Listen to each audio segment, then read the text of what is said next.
Salut à tous, on se retrouve pour l'épisode 3456 du Zap Image. On commence aujourd'hui, ce lundi 20 octobre, avec des anniversaires et on commence tout d'abord avec Lookman, l'attaquant de l'Atalanta Bergame. Il fête aujourd'hui ses 28 ans, on lui souhaite bien évidemment un bon anniversaire. Jérémy Pino, l'ailier droit de Crystal Palace, il fête aujourd'hui ses 23 ans. Ou par exemple Chukwuemeka, donc milieu central de l'équipe du Borussia Dortmund, il fête aujourd'hui ses 22 ans. Bon anniversaire à tous ces joueurs. À noter que Habib Beye fête aujourd'hui on va décaler, c'est 48 ans, le coach actuellement de Rennes, qu'on parlera tout à l'heure, parce qu'actuellement, sa place est sur la sellette, sur le banc rennais. Et aussi l'anniversaire, les gars, d'Omar Da Fonseca, commentateur historique du côté, et un peu fou, du côté de beIN Sport. Il fête aujourd'hui ses 66 ans, l'Argentin, on lui souhaite bien sûr également un bon anniversaire. On continue, on va parler maintenant de tout ce qui s'est passé sur le week-end, donc hier et avant-hier. Beaucoup de choses à dire. Et on commence comme chaque lundi avec le championnat de Ligue 1. Et le dernier match qui a été joué hier à 20h45, c'était entre le FC Nantes et l'équipe de Lille. Et on parle le résultat, donc très belle victoire pour le LOSC qui s'impose 2-0. Donc deux buts inscrits aux extrémités du match, donc en tout début de match et en toute fin de match. Donc Carlson, buteur au bout de 8 minutes de jeu. Et Iga Mané, l'attaquant marocain, buteur à la 89e minute de la partie. Donc parfait bien sûr pour le LOSC qui obtient ses 3 points. Et Lille renoue bien sûr avec la victoire qui n'avait plus gagné depuis un mois. Voilà, en championnat de Ligue 1, il gagne bien sûr cette rencontre. Donc l'homme du match, c'est Chancel Mbamba, souvenez-vous, ancien joueur de l'OM. Il avait été mis de côté saison dernière, en tout cas c'est lui qui a été élu meilleur joueur de la rencontre. Donc félicitations aux défenseurs de la RDC. Et à noter la connexion Maroc, parce qu'on parlera tout à l'heure du Maroc, avec la Coupe du Monde U20 bien sûr, mais hier Iga Mané et Sahraoui, donc les deux ont commencé remplaçants. Iga Mané rentre à la 76e et 82e minute, donc 6 minutes après, c'est Sahraoui qui rentre. Et Iga Mané, buteur sur une passe D de Sahraoui, donc connexion 100% Maroc sur le deuxième but de Lille hier. On continue les gars, toujours avec la Ligue 1, on va parler cette fois-ci de l'Olympique de Marseille. C'était samedi soir contre l'équipe du Havre, un festival de buts, 8 buts dans la rencontre et c'est surtout Marseille les gars qui fait une magnifique opération en s'imposant 6-2. Pourtant le Havre a mené 1-0. Bon après ça a été festival et surtout un joueur est exceptionnel, Mason Greenwood bien sûr auteur d'un quadruplé, était élu homme du match et logiquement Robinho, Vaz et Murillo ont également été buteurs. Côté Olympique de Marseille et la une du journal l'équipe, voilà c'était hier au lendemain bien sûr du match, maître du show parce que la Marseille ça plante des buts, c'est que Marseille actuellement ça marche très très bien. Regardez les 5 derniers matchs de Marseille, et 5 victoires d'affilée contre le Havre, contre Metz, contre l'Ajax, contre Strasbourg, contre le Paris Saint-Germain. En plus il y a quand même des belles équipes. Et voilà, l'OM est leader de Ligue 1 et est en grande forme actuellement, meilleure attaque et meilleure défense comme de la Ligue 1. Marseille, c'est fort. En tout cas, en ce début de saison, maintenant, il faut le faire tout au long de la saison pour essayer, bien sûr, de jouer le titre.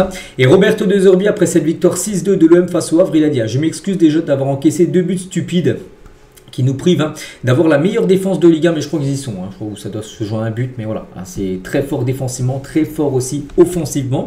Toujours avec De Zerbi sur le titre de champion de France et a dit les supporters en rêve, on en rêve, c'est beau de rêver, mais nous sommes le 18 octobre, maintenant le 20. Il avait dit ça à la fin du match avant-hier, pas le 18 mai, parce que le 18 mai, là, oui, là on sera dans la dernière journée de Ligue 1, et bien sûr, si t'es premier avant la dernière journée de Ligue 1, tu as des chances comme de gagner le championnat, bien sûr. Donc voilà, il faudra refaire le point d'ici quelques mois pour voir où on est la situation bien sûr de Marseille, mais pour l'instant en tout cas tous les voyants sautent au vert. Et toujours avec 2 orbites, c'était sur Téléfoot hier matin, notre mission est d'aider Mason Greenwood à devenir l'un des meilleurs joueurs du monde. Voilà, parce que Mason Greenwood a été exceptionnel bien sûr dans cette rencontre, auteur d'un quadruplé, 35e, puis après ça a été festival. Alors l'espace de 9 minutes il a marqué un triplé, en gros 67, 72, 76 minutes de jeu et du coup quadruplé avec son but inscrit en première mi-temps. Et Greenwood est le premier joueur de Ligue 1 depuis presque 2 ans à marquer un quadruplé dans le championnat français. Le dernier ça avait été Kamouri Doumbia, c'est avec Brest en décembre 2023. Le dernier joueur à avoir marqué un doublé, il y a quasiment 2 ans. Voilà, donc Greenwood réalise cette performance exceptionnelle. Et Greenwood réalise le premier quadruplé pour un joueur de l'OM au XXIe siècle. Seul 3 joueurs ont réalisé cette performance auparavant, de marquer un quadruplé. Jean-Pierre Papin, les gars, c'était en 91. Le dernier, ça a été Papin. C'était il y a 35 ans. Bon, c'était à Marseille-Lyon. Il y a eu 7-0. 7-0 pour l'Olympique de Marseille. On peut voir la Papin. 37e, 51e, 69e, 90. Il avait marqué le quadruplé. 2 autres joueurs de Marseille aussi avaient fait ça. Josip Skoblar en 71. Il y a un attaquant suédois, Gunnar Andersson, en 56. Tous ces quadruplés ont été inscrits au stade Vélodrome. Comme Mason Greenwood qui a inscrit aussi ce quadruplé au Vélodrome hier. Donc, voilà, il rentre dans les dans les livres de records du côté de l'OM. Le joueur jamaïcain, mais pas que maintenant il représente bien sûr la Jamaïque. Et à noter, c'est un peu fou, pas de 10 sur 10 pour Mason Greenwood, le journal de l'équipe, malgré son quadruplé. L'Anglais a eu la note de 9 sur 10. C'est vrai que quadruplé, ça mérite peut-être un 10 sur 10. Non, il a obtenu la note de 9 sur 10. À titre de comparaison, tiens, João Neves, qui a marqué un triplé en début de saison contre Toulouse. Bon, il a mis quand même 2 retours acrobatiques. Il a obtenu, lui, le 10 sur 10 avec son triplé. Donc, lui, il a marqué un quadruplé, mais pas de 10. Aubameyang, passeur décisif ce soir face au Havre. C'est qu'Aubameyang, dans ses 6 buts, on se dit, Aubameyang, il a dû marquer. Lui qui avait marqué, tiens, quadruplé il y a quelques jours avec sa sélection du Gabon. Bon, en tout cas, il a été décisif avec une passe D. Donc, 8 buts et 3 passes décisives cette saison pour Pierre-Emerick Aubameyang. On peut parler aussi de Robinho Vaz, un joueur qu'on voit de plus en plus jouer, cette pépite de Marseille, 18 ans. Il est récompensé par une passe décisive hier. Donc l'OM tient vraiment une pépite. Donc cette saison, les gars, en Ligue 1, c'est 2 buts de passe D. C'est pas mal, c'est même très bien, les gars, pour ce tout jeune joueur. Je crois qu'il doit sortir du centre de formation de l'Olympique de Marseille. Il était avec la réserve saison dernière. Il a commencé à grappiller du temps de jeu avec l'équipe première. Et Waleda Cherchour, il a dit sur ce Robinho Vaz, tu lui prêtes ta voiture sans essence, il te la ramène le lendemain avec le plein et sans égratignure. Voilà, ce joueur va devenir mon chouchou. Voilà ce qu'il a pu dire. Bon, la métaphore, je ne sais pas trop ce que ça veut dire. Voilà ce qu'il a pu dire. Mais en gros, c'est un top player tout simplement, ce Robinho Vaz. Toujours sur cette équipe Marseille, on va parler du coup dur qu'on a pris ce week-end. C'est Amine Gouiri. Bon, on n'a pas joué lors de cette rencontre samedi soir parce qu'Amine Gouiri est forfait pour la Coupe d'Afrique des Nations. Ça, c'est un gros coup dur pour l'Algérie. Il sera absent 3 mois environ. Donc pour la CAN qui commence dans 2 mois et un jour. Ça commence le 21 décembre prochain. On est le 20 octobre. Donc demain, on sera 2 mois jour pour jour du début de cette compétition. Donc 3 mois d'indisponibilité pour Amine Gouiri. Il ne sera pas là. Il va se faire opérer l'épaule droite. Il s'agit d'une décision commune entre l'Olympique de Marseille et le joueur après plusieurs épisodes de luxation survenus ces derniers mois où il avait mal à l'épaule et du coup la décision est prise. Il faut passer par la case opération. Donc voilà, du coup 3 mois d'indisponibilité pour Amine Gouiri. Et 2HB a dit ne pas en vouloir à l'Algérie pour la blessure de Gouiri parce que c'est blessé peut-être lors du dernier match où le gardien, je ne sais plus c'était quel gardien de Rwanda, je crois, il est sorti, il a fait une grosse faute sur Amine Gouiri. Il a tapé dans le dos et du coup c'est son épaule qui a été touchée. Il a dit je suis désolé pour Gouiri car c'est un joueur unique avec des qualités uniques et un bon garçon. Je ne suis pas en colère contre la sélection d'Algérie car c'est une blessure d'origine traumatique et cela fait partie du football. Mais peut-être, il dit que ça faisait déjà longtemps qu'il a déjà mal à l'épaule, mais peut-être ça s'est aggravé avec le coup qu'il a reçu lors du dernier match, bien sûr, avec la sélection algérienne. Donc voilà ce qu'il y a à dire sur le Maroc. Tous les voyants sont au vert actuellement du côté de cette équipe. On continue avec les autres rencontres du week-end. On va parler du Racing Club de Lens qui joue contre le Paris FC. C'était hier à 15 h le début du match. Et Lens s'est imposé 2-1. Voilà, on peut voir les buteurs. Edouard et Beidou ont été les deux ont marqué. Un côté lensois et Pierre Lesmelou a été buteur côté parisien. Donc Hilal Kebal, il a été décisif. Donc c'est lui qui a fait la passe D pour Pierre Lesmelou, le joueur algérien. Et cette saison, c'est 8 matchs, 4 buts, 3 passes D. Il fait vraiment un gros début de saison, bien sûr. Ce jeune Ilan Kebal. Et Maxime Lopez, mais Ilan Kebal parmi les 2, 3 voire meilleurs joueurs de Ligue 1. Même si on prend en compte, il y a aussi le joueur du Paris Saint-Germain, tout ça. Et ben voilà, pour Maxime Lopez, Kebal fait partie des 3 meilleurs joueurs actuellement du championnat français. On continue aussi avec cette rencontre, c'est entre Nice et l'Olympique lyonnais. Et on peut voir la bonne opération, c'est pour les Aiglons, pour l'OGC Nice qui s'impose du coup 3-2 contre l'Olympique lyonnais. Donc Bart Diop et Boudaoui ont été buteurs côté niçois. Il y a un oublié de nouvelle recrue du côté de Lyon. Donc belle opération bien sûr de Nice. Angers contre Monaco, donc fin de match terrible pour Monaco, mené à 0. Balogun a été auteur d'un but à la 72e. Ils n'ont pas réussi à conserver cet avantage, ils sont fait égaliser grâce à Chérif à la 85e. Et du coup partage des points entre ces deux équipes. Donc une première mitigée pour Sébastien Pogognoli, le nouveau coach bien sûr de Monaco, qui commence du coup avec un nul du côté de Angers. Un autre nul ça entre l'équipe de Rennes et la Auxerre, 2 partout. On peut voir les buteurs Mbolo, Fofana, Namasso et un but de Sinayoko côté Auxerre avec un but sur penalty. Donc voilà, partage des points, on va dire bonne opération surtout pour la Auxerre de prendre un point du côté de Rennes. Et Esteban Le Paul, l'attaquant de Rennes, il n'a pas marqué. Mbolo et Fofana ont été les buteurs, mais il a été décisif avec une passe D. Et voilà, c'est le but de Fofana où il a été passeur D. Donc 6 matchs, 3 buts de passe D quand même en ce début de saison depuis qu'il a rejoint tout simplement cette équipe de Rennes. Donc très bon joueur sous-côté. Ce Esteban Le Paul. Et Habib Beye, qu'on parlait tout à l'heure aujourd'hui, c'est son anniversaire. Je dis une petite info sur lui. Et bien il se retrouve en grand danger après le match nul face à la Auxerre hier. Ce 2 partout, attention, s'il y a encore un résultat pas très bon lors du prochain match, et il pourrait sauter. Beaucoup de discussions gravitent autour de l'arrivée d'un nouveau coach à Rennes. L'avenir de l'ancien coach du Red Star semble fragile. Donc il va falloir réagir dès le prochain match, sinon Et ben sinon il va sauter, tout simplement, le coach Habib Beye. Un autre match nul, tiens, c'est entre Lorient et l'équipe de Brest, 3 partout là aussi, beaucoup de buts marqués, on peut voir tous les buteurs lors de cette rencontre. Et sinon la belle victoire de Toulouse contre le FC Metz, 4-0. A noter que cette année après rouge, ils ont joué à 10 contre 11 à Metz. Ça a été très compliqué pour eux. Après, déjà, ils perdaient 2-0 à la mi-temps. Donc, belle victoire, bien sûr, du TFC et Metz. Mais pas, ils avaient passé par les barrages. Ils avaient éliminé l'équipe de Reims pour monter en Ligue 1. Et du coup, Reims était descendu en Ligue 2. Et ben, Metz n'arrive toujours pas à gagner cette saison. Regardez, les Messins ont été baillés 4-0. Puis là, depuis le début de saison, il y a, je sais pas combien, 9 matchs, 8 ou 9 matchs. Toujours pas de victoire. 2 nuls et que les défaites pour Metz. Seulement 2 points. En ce début de saison, il va falloir prendre des points. Metz, après, c'est toujours réputé pour faire l'ascenseur. Ça descend, ça remonte. Puis là, ils sont bien partis pour redescendre en Ligue 2 s'ils ne réagissent pas lors des prochains matchs. Du coup, tous les résultats, on avait parlé également du PSG Strasbourg. Je n'en ai pas parlé aujourd'hui parce qu'on avait parlé samedi, le lendemain du match. Il y a eu 3 partout. C'est que si on regarde, les gars, il y a eu beaucoup de buts. Là, il y en a eu 8. Là, il y en a eu 6. Là, il y en a eu 6. Là, il y en a eu 4. Là, il y en a eu 4. Ça fait énormément de buts, les gars, marqués. Et c'est vrai que c'est un record cette saison en Ligue 1. 40 buts en 9 matchs, les gars, on s'est régalé. Et voilà, donc 40 buts ont été marqués ce week-end lors de la 8e journée de Ligue 1. C'est le meilleur total égalé depuis que le championnat est repassé à 18 clubs. Ça fait combien de temps 3-4 ans que la Ligue 1 n'est plus avec 20 équipes à 18 clubs. Et ben, c'est la première fois. Enfin, il y avait une autre journée aussi. Depuis 3-4 ans, il y a eu 40 buts, là, record égalé, parce que beaucoup de buts ont été inscrits sur cette journée de Ligue 1, tant mieux, il y a du spectacle. Concernant le classement des meilleurs buteurs, ça a beaucoup bougé avec des joueurs qui ont marqué. Panicelli, il a marqué un doublé, Greenwood a marqué un quadruplé, donc Panicelli actuellement le meilleur buteur, il a marqué un doublé contre le PSG, Greenwood auteur d'un quadruplé, il est à 2, il passe à 6 maintenant. C'est les 2 meilleurs buteurs avec Fati juste derrière, en dessous Fati qui n'a pas marqué ce week-end. Kebal, il n'a pas marqué, mais il a fait une passe D, pareil pour Le Polo aussi qui a fait une passe D. Donc voilà actuellement le classement des meilleur buteur du côté de ce championnat français. Et le classement, bien sûr. Donc Marseille est en tête. Marseille est actuellement leader. Donc comme j'ai dit, meilleure attaque, oui c'est bien ça, 21 buts. Et tout à l'heure je disais meilleure défense, on saurait les meilleure défense avec l'équipe de Lens, ils ont 7 buts encaissés, Marseille et Lens, donc voilà c'est très fort.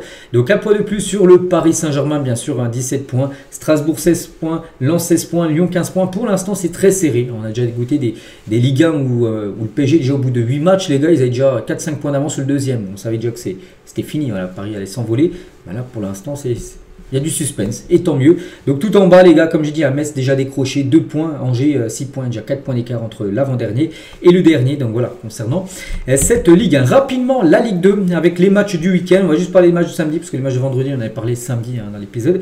Donc il y a eu Laval Red Star, belle opération s'imposant 1-0. Montpellier aussi s'imposait 1-0 du côté de Dunkerque. Et la défaite surprise comme de Saint-Etienne à domicile contre le Mans, 3-2. Ce soir, il reste Nancy-Amiens pour clôturer bien sûr cette journée de Ligue 2. Et allez, sur le match Saint-Etienne-Le Mans, où Saint-Etienne a été surpris par l'équipe du Mans. Allez, le Twitter de l'AS Saint-Etienne, 83e hors-jeu pour les Verts sur une touche. Voilà, les arbitres ont un peu fait n'importe quoi, parce que vous savez, les lois du football, les gars, sur une touche, c'est jamais hors-jeu. Voilà. Du coup, l'arbitre assistant a signalé un hors-jeu alors que c'était sur une touche. Voilà ce qui s'est passé lors du match. Bon, bref, Saint-Etienne 3e, Pau 2e, et c'est bien l'équipe de 3 actuellement qui est en première position avec 23 points. Après 10 matchs joués de cette Ligue 2. On continue, on prend la direction maintenant de la Première Ligue et on commence tout d'abord avec ce match, ce gros match hier soir entre Liverpool et Manchester United. Et on peut dire, c'est pas une surprise que Liverpool, on sait, ils étaient dans une spirale de mauvais résultats. Et bien ils continuent. Défaite 2-1 contre Manchester qui réalise une magnifique opération. Je suis content en ce moment. C'est le club en gros que j'apprécie le plus en Angleterre, Manchester United. Donc belle victoire 2-1. Donc Brian Mbeumo et Harry Maguire, un but en tout début de match, en fin de match. Donc Cody Gakpo a marqué à la 78e. Donc il a égalisé, ils ont poussé, mais ils sont pris un autre but. Voilà. Donc belle victoire surtout de Manchester United, les gars, qui est parti prendre les 3 points. Et surtout Manchester, il n'avait plus gagné depuis 10 ans. 10 ans à Anfield du côté de Liverpool. Donc c'est fait hier avec cette victoire 2-1. Manchester aussi n'avait jamais gagné 2 matchs de suite en pelle depuis l'arrivée de Ruben Amorim. Ça aussi, la stat est totalement folle. Ruben Amorim, il est arrivé en novembre. Tiens, dans 10 jours, les gars, au mois de novembre. Il est arrivé en novembre 2024, il y a un an. Il n'avait jamais enchaîné 2 victoires d'affilée en Première Ligue. Là, ça, il s'est fait. Enfin, il a réalisé cette performance 11 mois après son arrivée. Donc, ouais, il avait réussi Sunderland, Liverpool. Et n'oubliez pas que ce supporter-là, avec la grosse touffe de cheveux, il avait dit, tant que Manchester n'a pas réalisé 5 victoires d'affilée, je ne me couperai pas les cheveux. Donc là, il a une grosse touffe. Pour l'instant, il a 2 sur 5. Bon, il reste encore Brighton, Nottingham, Tottenham. S'il y a 3 victoires, il pourra enfin se couper les cheveux. Il avait fait un ancien pari. Donc, voilà. Pour l'instant, c'est 2 victoires d'affilée pour Manchester United.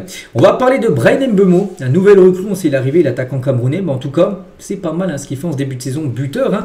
Et il est il est le joueur qui est impliqué dans le plus de buts à l'extérieur en Première Ligue cette saison. Donc en 2025, si on prend en compte Manchester et surtout Brentford, où il a pu jouer de janvier jusqu'à juin en gros.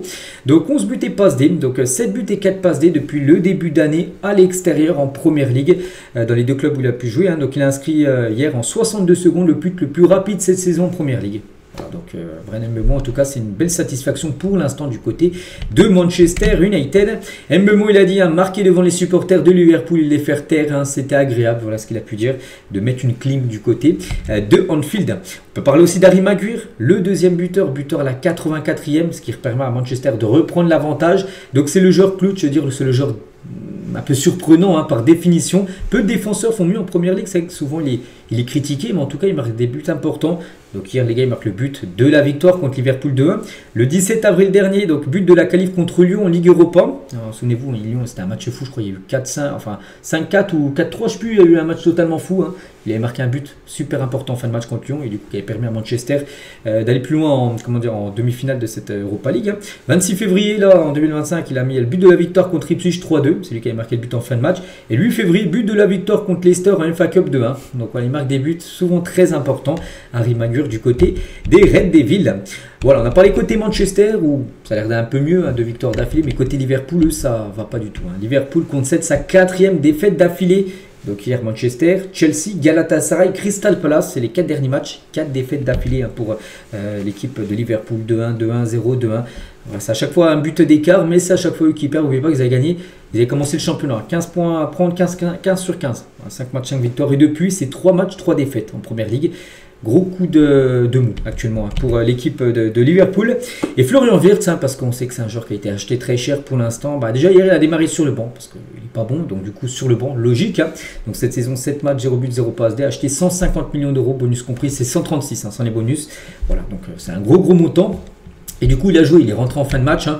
Bon, ni but ni passe D, donc maintenant on monte son total à 8 matchs, 0 but, 0 passe D en Première Ligue. Isaac aussi, on peut le dire, il est aussi qui est arrivé pour très cher. Alexander Isaac, 0 but, 1 passe D.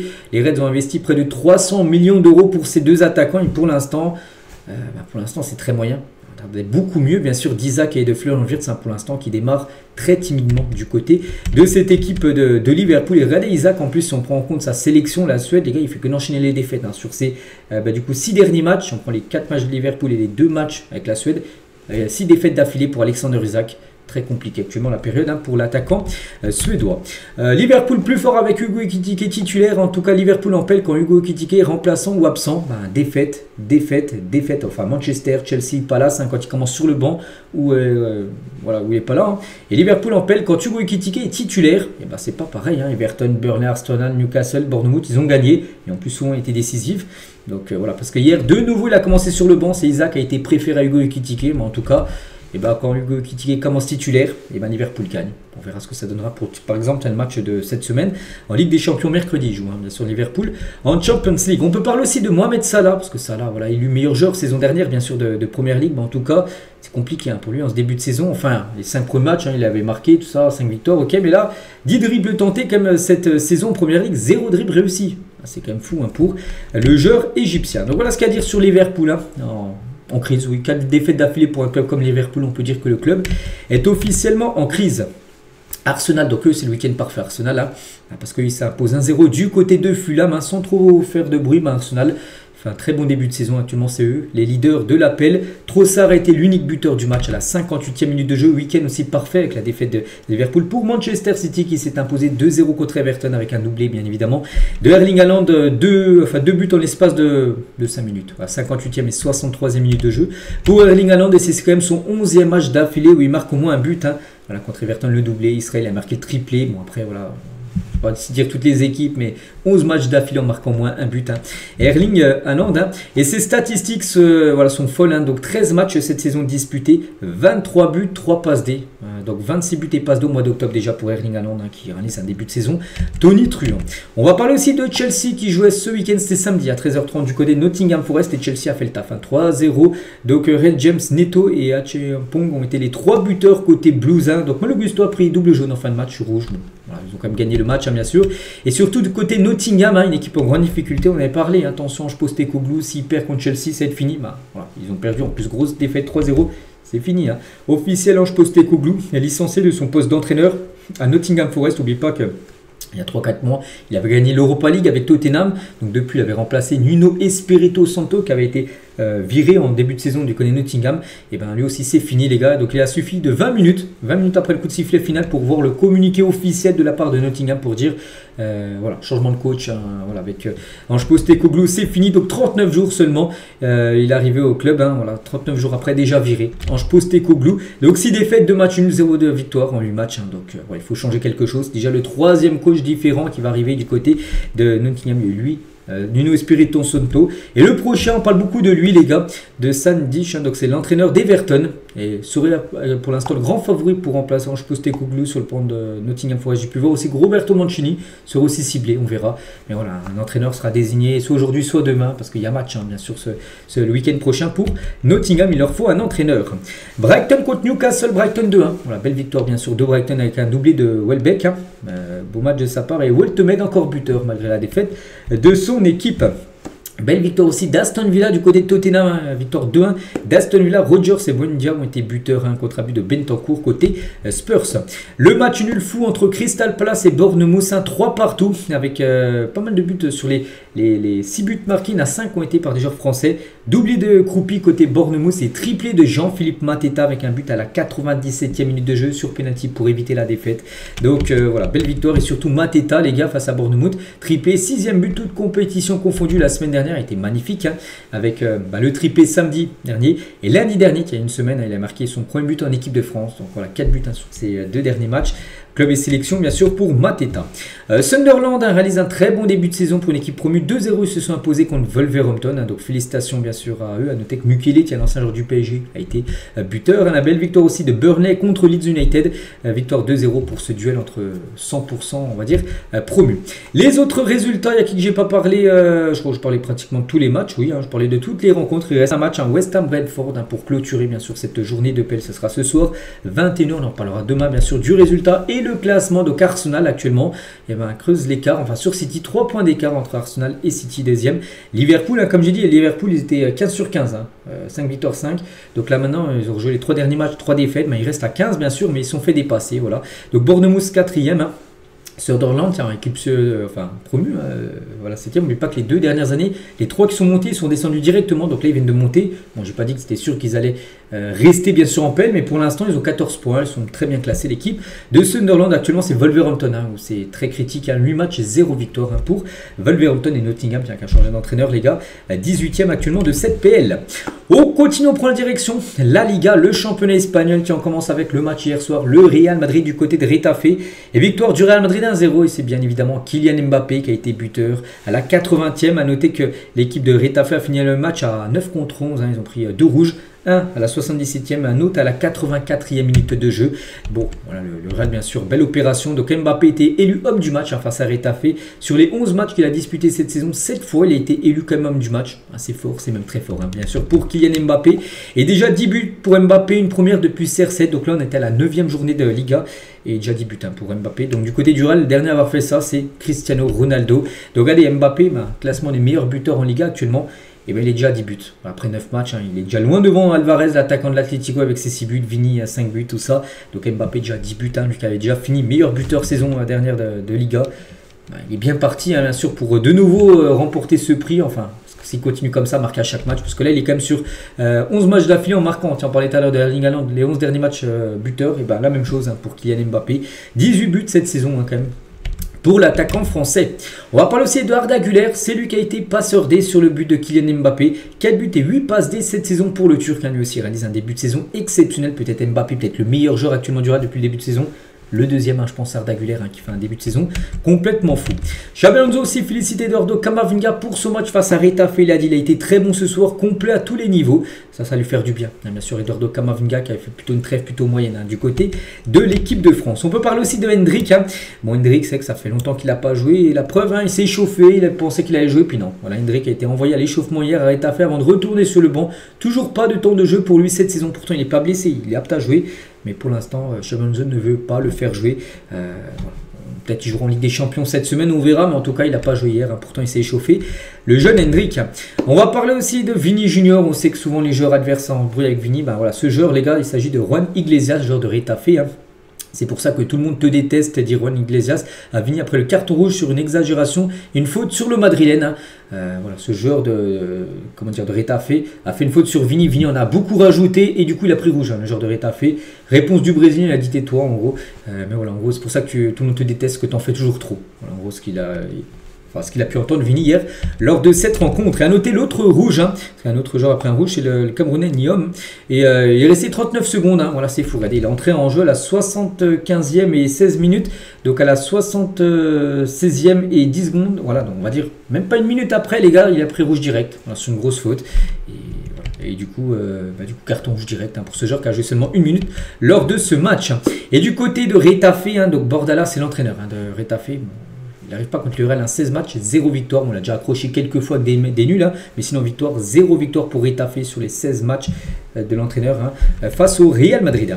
On va parler du FC Barcelone. Ils jouaient, c'était samedi après-midi lors du derby contre l'équipe de Girona. Ça a été chaud, même très chaud pour le Barça qui s'impose. Mais c'était très loin à se dessiner, les gars. Donc Pedri buteur, Witsel égalise 7 minutes après. Donc on se dirigeait sur un partout jusqu'à la 93e minute de jeu où Araujo a marqué, les gars. Il a joué en tant qu'attaquant en fin de match. Il a marqué ce but qui permet au Barça, bien sûr, de prendre 3 points. À noter qu'Hansi Flick a disjoncté juste avant le but. Et il a pris rouge. Hansi Flick sera certainement suspendu. Enfin, il sera suspendu, il sera en tribune pour le prochain match du Barça en Liga qui sera bien sûr dans 6 jours, le Classico, dimanche prochain face au Real. Donc Araujo en héros bien sûr avec ce but en toute fin de match. À noter que Lamine Yamal était passeur des pas pour le but d'Araujo mais pour le but de Pedri. Pedri a marqué le premier but du match. Pedri est l'homme du match lors de cette rencontre. Et Lamine Yamal passeur des. C'est sa 7e passe décisive de la saison pour le crack bien sûr Lamine Yamal. Et Hansi Flick, comme j'ai dit, donc carton rouge à Raleigh. Il lâche des bras d'honneur après son rouge et le but du 2-1 du Barça. Bon, il va prendre pas mal de matchs, je pense. Donc déjà pour le match dimanche prochain, quand le Real Madrid sera en tribune, il ne sera pas sur le banc du Barça, vu qu'il a pris rouge, comme j'ai dit. Il aura un gros rapport par rapport à son bras d'honneur, à l'encontre, bien sûr, de l'arbitre de la rencontre. L'Atlético Madrid jouait contre Osasuna, donc victoire 1-0. L'Atlético Almada a été l'unique buteur du match, parfait, bien sûr, pour les Colchoneros. Les autres résultats du côté de cette Liga, on peut voir par exemple, je sais pas, tiens, le Betis, Villarreal, Betis, Séville, de partout. Notez côté Betis, c'est Anthony qui a marqué le doublé, l'ancien joueur de Manchester United. Mallorca s'est imposé 3-1 à Séville. Et le Rayo Vallecano s'est imposé 3-0 du côté de Levante. Donc ce soir, il reste un Alaves-Valence pour clôturer cette journée de Liga. Et actuellement, le classement, donc le Real Madrid toujours 2 points d'avance sur l'FC Barcelone. Donc après, il y a un creux, parce qu'après, on descend à Villarreal avec déjà 5 points de retard sur le Barça 2e. Donc voilà, l'Atlético actuellement 4e de cette Liga. La Real Sociedad dernier.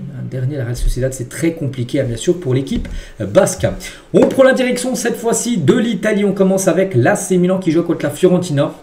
Et l'AC Milan s'est imposé 2-1 avec un doublé de Rafael Leao contre un but de Robin Gosens. Il menait la Fiorentina 0. Puis après l'AC Milan a su renverser le match. Donc félicitations bien sûr à lui. Voilà pour l'AC Milan, pour Rafael Leao. Notez que Pulisic, les gars, est blessé. Est-ce que Jean-Michel avait déjà loupé le match hier? Il est forfait aussi pour le match contre Pise et contre l'Atalanta Bergame, les 2 prochains matchs de l'équipe de Milan. On va parler de la Juventus Turin qui jouait hier à 12h30, un coup d'envoi contre l'équipe de Como. Et c'est Como qui s'est imposé 2-0, ce que je dis. Un but de Nico Paz et un but de Kempf sur une passe D de Nico Paz. Donc Nico Paz décisif sur les 2 buts. Ce joueur, les gars, c'est un sacré crack. Ce joueur va retourner au Real Madrid. Le Real Madrid a une clause de rachat. Ils peuvent le faire revenir, le Real Madrid, pour un montant de 10 millions d'euros à peu près. Ils vont le faire revenir, bien sûr, l'année prochaine, c'est sûr et certain. Donc Nico Paz s'offre la Juventus Turin. Donc il est l'homme du match, une masterclass de plus, bien sûr, pour l'Argentin. Donc il est co-meilleur buteur et meilleur passeur de la Serie A. Il fait un début de saison complètement fou, le jeune Argentin Nico Paz. Donc 4 buts, 4 passes D en ce début de saison, 7 matchs avec son équipe de Como. Donc félicitations à lui. Et côté Juventus Turin, donc défaite 2-0. Tiens, on va parler de Jonathan David, l'ancien joueur de Lille, qui avait rejoint gratuitement vu qu'il était en fin de contrat avec Lille, l'équipe de la Juve. Pour l'instant, c'est compliqué. 7 matchs joués, 1 but, 1 passe D du côté de la Juve. Il va falloir être patient avec l'ancien Lillois qui n'avait marqué aucun but pour ses premiers mois à Lille. Pareil, à Lille, quand il est arrivé, il a galéré pour marquer ses premiers buts. Après, il a enchaîné. Voilà, les premiers mois, il n'arrive pas à marquer. Bon, là, il a marqué, ok, mais lui aussi galère à la Juve. Peut-être qu'ils se mettent en confiance, puis après, bien sûr, les buts arriveront pour l'attaquant canadien. La belle victoire de l'Inter Milan 1-0 du côté de l'AS Roma. Boni, l'attaquant français qui a été buteur au bout de 6 minutes de jeu. Il remplace actuellement Thuram, mais il le remplace très bien. Voilà, c'est lui qui a permis à l'Inter, bien sûr, de prendre 3 points importants. Naples, les gars, défaite surprise du côté du Torino, défaite 1-0 de Simone, était l'unique buteur du match. Donc Naples, voilà, donc Naples 0 points. Et Noah Lang pensait égaliser à la 94e minute de jeu. Voilà, donc prendre un point du coup, mais il a vu son but être refusé pour hors-jeu, il y a eu la VAR, tout ça, regardez, il est parti célébrer, il a enlevé son maillot, il est parti célébrer avec les supporters de Naples. Le problème c'est que après regardez à la VAR, il y a hors-jeu, et du coup son but a été logiquement du coup annulé. Et du coup défaite de Naples. 1-0. Les autres résultats, l'Atalanta Bergame a fait 0-0 contre la Lazio, 0-0 également entre le Genoa et l'équipe de Parme, victoire de Bologne 2-0 du côté de Cagliari. Ce soir, il reste un match, un Cremonese-Udinese pour finir cette journée de Serie A. Et le classement, donc actuellement, c'est Serie A. Regardez, 16 points pour l'AC Milan, mais l'Inter, Naples et l'AS Roma, 15 points, donc un point derrière. Et Bologne, 5e, 13 points. La Juve, décevant, 7e, la Juve, les gars, déjà 4 points de retard sur l'équipe de l'AC Milan. Donc voilà actuellement le classement de ce championnat. La Fiorentina aussi, les gars, catastrophique à la Fiorentina, 3 points, 7 matchs, 0 victoire. Il y a quand même 4 équipes qui n'ont toujours pas gagné du côté de l'Italie, ça fait quand même beaucoup. On quitte l'Italie, direction maintenant l'Allemagne. On commence avec le Classiquaire qui s'est joué, c'était samedi à 18h30 entre le Bayern et Dortmund, et on peut voir le résultat. Le Bayern Munich s'est imposé de 1 avec un Harry Kane. Bon, comme souvent buteur, et un but de Mikel Olise, c'est les deux joueurs qui marquent tout le temps du côté du Bayern, et un but de Brandt du côté Borussia Dortmund. Donc belle victoire du Bayern, le Classiquaire bien sûr pour cette équipe bavaroise qui est peut-être à l'heure actuelle la meilleure équipe d'Europe, enfin sur les derniers matchs, parce qu'ils font que de gagner les gars. Il reste quand même sur une série de 11 victoires d'affilée, c'est la seule équipe à avoir gagné tous ces matchs depuis le début de saison. Toute compétition confondue, parce qu'on peut avoir du championnat, on peut voir par exemple Pafos ou même Chelsea, si la Ligue des Champions s'est compris dedans. Ils ont tout gagné. Voilà, le Bayern qui est en grande forme. N'oubliez pas que le Bayern d'ici 2 semaines à peu près joue contre le PSG. Ce sera un beau match, ce sera au Parc des Princes. On verra ce que ça donnera bien sûr lors de ce grand match. Mais pour l'instant, en tout cas, ça a marché bien. Et Harry Kane, buteur bien sûr. De Classiqueur, donc 22 buts cette saison bien sûr pour Harry Kane. Donc 9e match de suite avec au moins un but. On parlait tout à l'heure de Mbappé, de Haaland qui sont à 11 matchs d'affilée en marquant au moins but. Donc lui il a 9 matchs d'affilée également en marquant. Bien sûr Harry Kane. Et avec son but marqué contre Dortmund, il a atteint la barre des 400 buts en club dans sa carrière. Sans compter bien sûr les buts qu'il a pu marquer aussi avec l'Angleterre où il est à peu près 60. Donc là 400 buts en carrière. Donc le plus c'est Tottenham 280. Mais il a déjà marqué 104 du côté du Bayern Munich. Depuis son arrivée, c'était lors de l'été 2023. Et Harry Kane analyse aussi son match contre le Borussia Dortmund en tant que milieu de terrain, parce que bon, il a joué numéro 9 bien sûr, mais à la fin de match, il a un peu dépanné en milieu de terrain. Il a dit j'ai été 6, 8 et 10 à l'époque. J'ai aimé jouer dans ce secteur de jeu. Donc il a dit, il avait déjà évolué même en numéro 6 les gars. Donc voilà, il a fini le match en milieu de terrain tout simplement. Harry Kane, où il est le meilleur, ça reste bien sûr en numéro 9.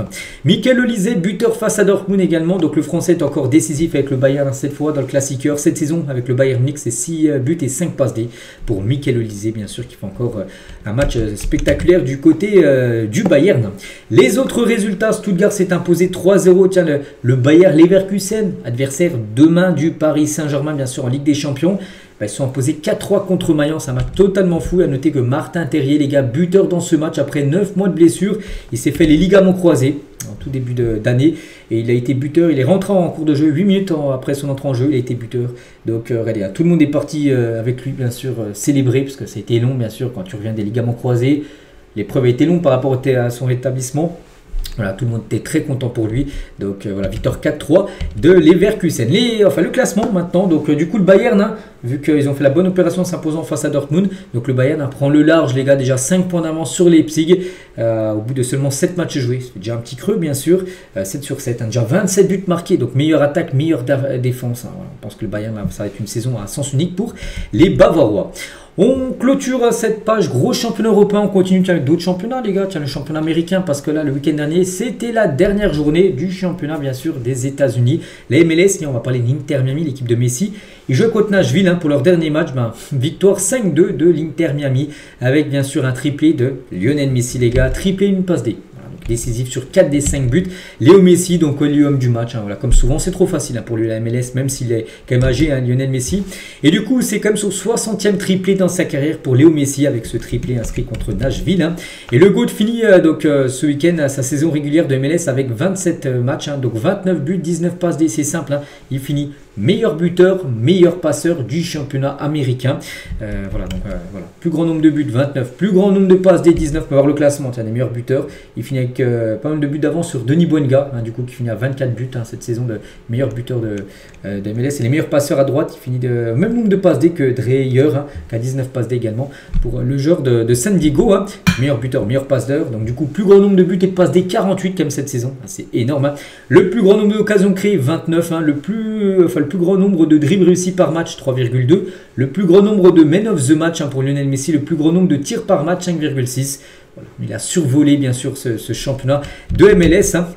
Et Léo Messi, n'oublie pas que la MLS les gars, ça se finit sur les playoffs. Donc là maintenant, les playoffs, ça commence. Donc pour désigner le grand vainqueur, c'est un peu comme le système bien sûr de la NBA. Donc par exemple, à l'Inter Miami, on peut voir côté droit, mais ils vont jouer contre Nashville. Tiens, l'équipe qu'ils ont joué hier, mais hier c'était du championnat. Voilà, maintenant là c'est les playoffs qui vont rejouer là d'ici quelques jours. L'Inter Miami qui joue contre Nashville. Et après il y aura un vainqueur, Los Angeles FC qui avait gagné la saison dernière. Eux ils sont dans la partie de gauche bien sûr. Donc voilà, concernant bien sûr cet MLS, voilà, ces playoffs de MLS, on connaîtra le grand vainqueur de la MLS là d'ici à peu près un mois. On bascule maintenant du côté de l'Arabie Saoudite. On a parlé de Messi, on va parler aussi de Cristiano Ronaldo, bien sûr. Donc, but numéro 949 pour CR7 qui a été buteur ce week-end avec Al Nassr, se sont imposés 5-1. Il a marqué, mais on a loupé quand même 2 pénaltys. Voilà. Mais en tout cas, il a marqué. Voilà. Cristiano Ronaldo, en plus, un magnifique but, frappe 25 mètres. Lucarno posé, magnifique but bien sûr de CR7, voilà, félicitations à lui. Et c'était son 800e but en club. Il en a marqué en tout 949, ce qui veut dire 149 avec le Portugal et du coup 800 en club. Voilà, donc félicitations à Cristiano. Et je t'ai vu CR7 qui mentionne Speed. Speed, vous savez, c'est un youtubeur américain.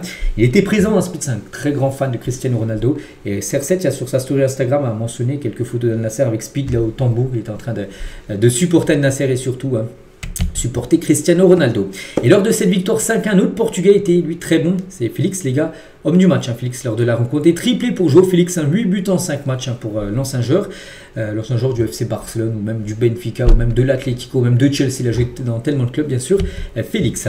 Donc Al Nassr, comme j'ai dit, ils sont là, voilà, 5-1 bien sûr. Al Hilal, tiens, 5-0, ils se sont imposés contre Al Ettifaq. Et à noter que Darwin Nunez, un ancien attaquant Liverpool très bon, auteur d'un doublé, également passeur D, donc décisif sur 3 des 5 buts inscrits de son équipe. Donc l'ancien joueur de Liverpool a déjà inscrit 4 buts et délivré 2 passes D au service d'Al Hilal depuis son arrivée lors du dernier mercato. Les autres championnats, tu as le championnat turc, la victoire par exemple du Galatasaray 2-1 du côté de Istanbul Basaksehir, la victoire également 2-1 du Fenerbahçe hier. Donc le classement, le Galatasaray 5 points d'avance sur Trabzonspor et le Fenerbahçe actuellement 3e, le Beşiktaş à la 7e position. Du côté du championnat belge, la Gantois s'est incliné 4-1, Anderlecht a fait 2 partout, Racing Genk a fait également 2 partout, Bruges qui va jouer cette semaine en Ligue des Champions s'est imposé 1-0 et Union Saint-Gilloise s'est imposé 3-1. Et le classement, donc c'est Union Saint-Gilloise qui a perdu pourtant son coach Pogognoli qui est parti du côté de Monaco, en tout cas c'est toujours en tête, 6 points d'avance sur l'équipe de Bruges, mais avec un match de plus sur l'équipe du FC Bruges. Du côté du championnat néerlandais, quelques résultats, tiens, le Feyenoord, carton, 16-0, ils se sont imposés hier, le Feyenoord Rotterdam.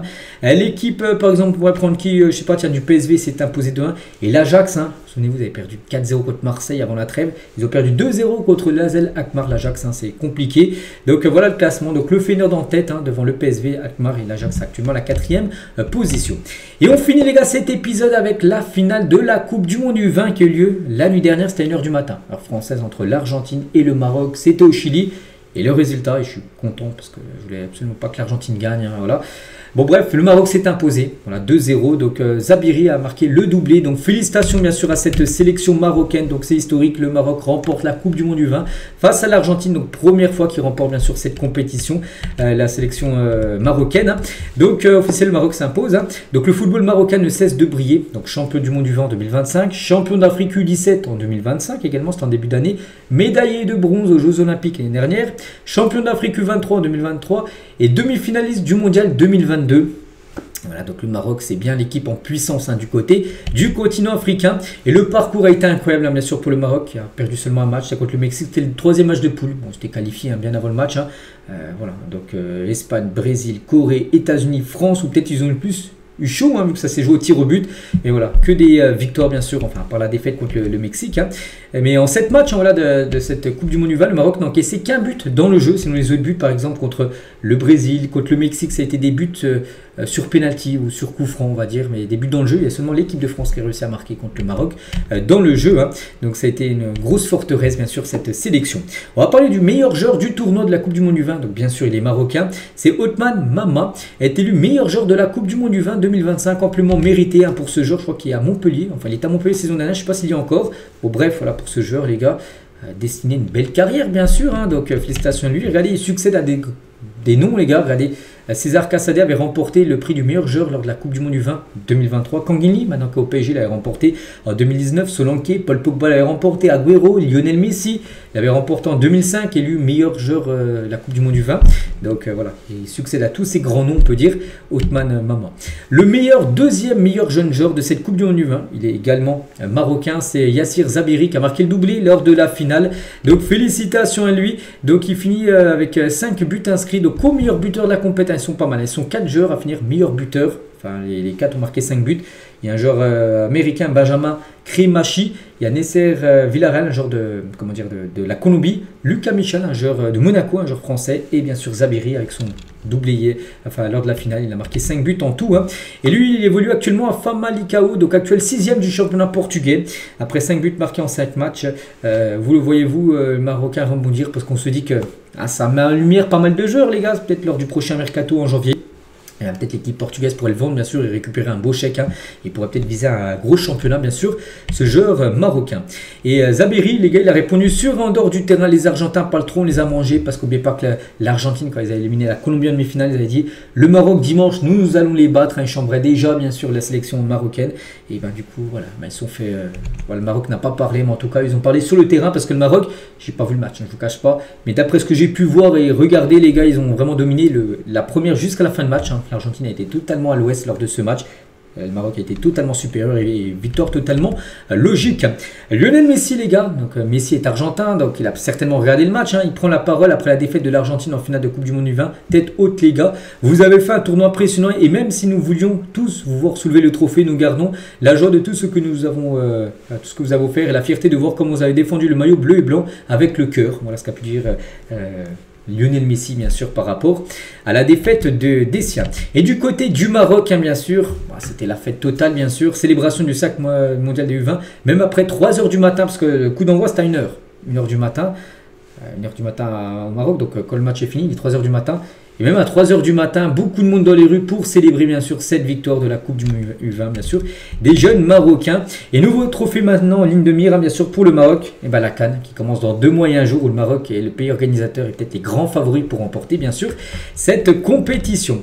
Et on finit aujourd'hui juste avec le match de la petite place de cette Coupe du Monde U20, c'était entre la Colombie et la France, c'était samedi, la France du coup finit 4e, ils ont perdu 1-0 contre la Colombie. Perea, c'est un joueur plus de Strasbourg, il y a un joueur colombien qui a été buteur, donc du coup la France finit 4e, donc la Colombie 3e, l'Argentine 2e et le Maroc grand vainqueur. Donc voilà ce qu'il y a à dire dans ce long épisode du lundi. C'est souvent le cas le lundi, de toute façon c'est long.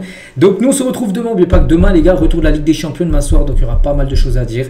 Voilà, allez, moi je vous laisse les gars, je vous souhaite un très bon lundi et à demain.